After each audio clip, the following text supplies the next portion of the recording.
Kyrie Irving dagger, napakalimon nitong si Daniel Gafford sa crunch time, gulat si Anthony Edwards. Pawaw na sana ang crowd sa ginawa ni Ant-Man mga idol. Luka Doncic, mukhang may magiging kapatid na si Devin Booker mga idol. Tatlong 3-pointers agad ang pinakawalan ng Dallas Mavericks sa pagsisimula ng Game 3 sa Mavs and Wolves series. Luka Doncic, highly contested deep 3-pointer. Under 7-minute mark, nadapa si Kyrie Irving kakahabol kay Anthony Edwards. Pero mas matindi ang sagot dyan ni Dereck Lively II. Pinosterize lang naman mga idol ang 7-footer at Defensive Player of the Year na si Rudy Gobert. Solid start for the rookie, slam dunk, iniwan ni Rudy Gobert. Nag-double team kay Luka Doncic. Ito yung madalas na problema ng Timberwolves. After ng possession na yan, supalpal din ng rookie mga idol si Anthony Edwards and another slam dunk mula na naman sa assist ni Luka Doncic. And again, easy play for Dallas Mavericks. Dinouble team si Luka Doncic. For Minnesota Timberwolves, na puwersa nila ang Dallas Mavericks na mag-commit ng 5 turnovers sa first quarter.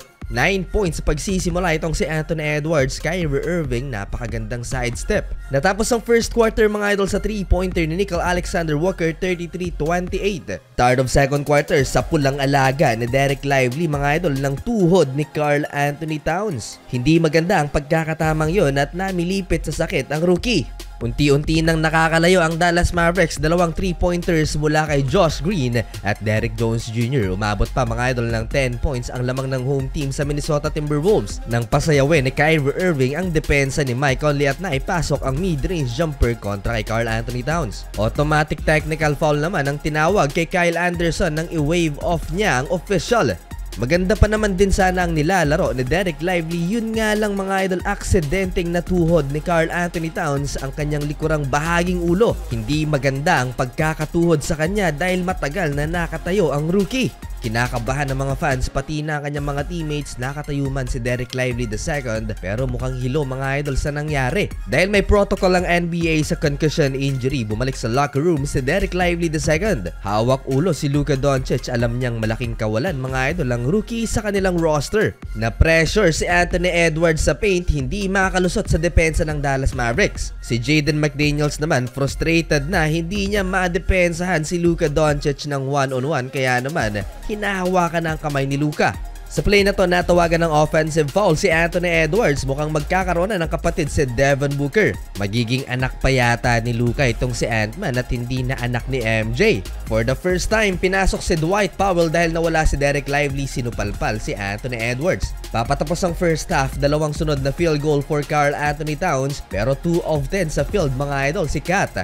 Luka Doncic, another back-to-back field goals, may pabaril pa sa bench ng Minnesota Timberwolves. Natapos ang first half, 60-52, lamang ng 8 points ang Dallas Mavericks.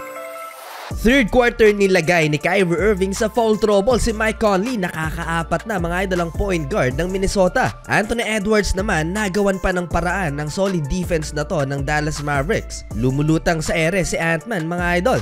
Aggressive na si Anthony Edwards, mukhang nagising na mga idol si Ant-Man at laging inaatake ang depensa ng Dallas Mavericks. Dahil dyan napa-timeout si Coach Jason Kidd na beast mode na si Anthony Edwards. Halfway nang gulat na mga idol si Ant-Man nang i-posterize lang naman niya si Daniel Gafford.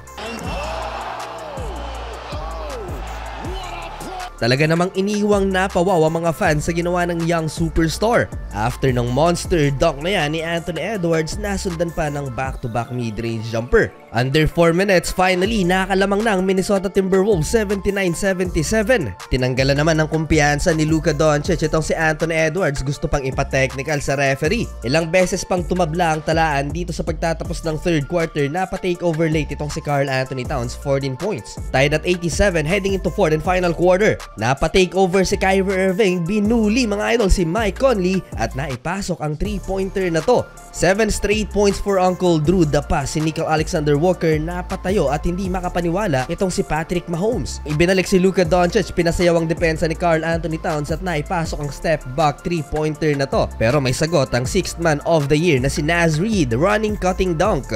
Down the stretch, tied at 100, Luka Doncic with a fadeaway jumper. Sagutan lang ang nangyari Anthony Edwards, layup naman for Minnesota Timberwolves. Kyle Anderson to beat the buzzer and Kyrie Irving laban kay Anthony Edwards, floater. Last 3 minutes, eto na naman si PJ Washington. Big shot, 3-pointer from the corner, wide open. Last 2 minutes, Luka Doncic, napakahirap na step back fadeaway jumper kontra kay Jaden McDaniels na ipasok. 109 to 105. Karl Anthony Towns hindi pa rin maipasok mga idol ang kanyang 3-pointer, 0-for-7 beyond the arc.